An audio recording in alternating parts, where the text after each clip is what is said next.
Another component of awareness and training is getting your users to understand the most common way to try and infiltrate and remove data or credentials, and that's through phishing emails. This is the least amount of effort required by an unauthorized user because all they have to do is send an email. But this email is created to be attractive enough for your user to want to click on. It may contain information about a current event. It may contain clues that say, click here now, important, anything that is designed to get your users to try to click.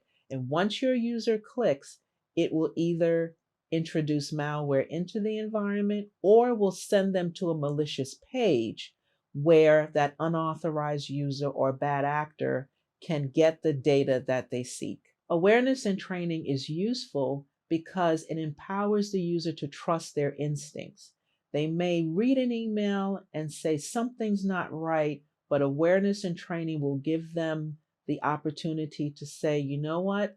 I learned in awareness and training that if something doesn't feel right, maybe I should ask someone else to look at this email. Unauthorized users are now enlisting the help of fluent speakers. So we can't always rely on syntax and language to be incorrect in order to identify a phishing email. But instinct, that gut feeling that something may be wrong because the user attended awareness and training, is the best defense for your business.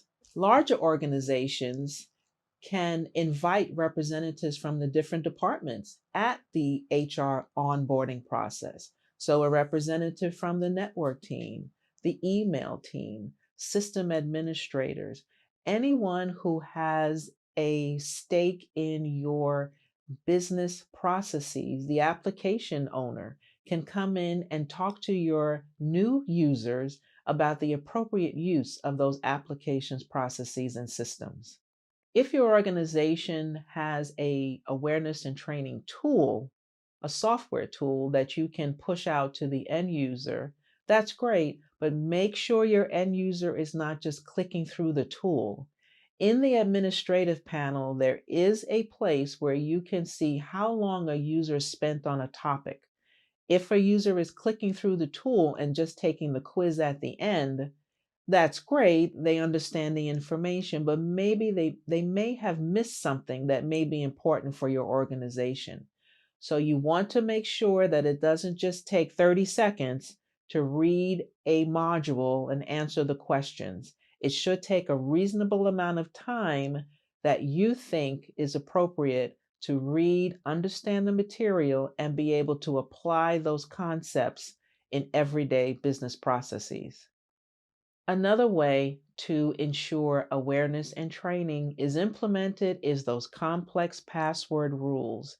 Simple and common passwords should not be allowed in your business. Passwords such as 123456789, password, password 1, password 2, ABC 1234, QWERTY. Believe it or not, these passwords are still in many businesses and organizations. You want to make sure that your end user is not the weakest link in your organization.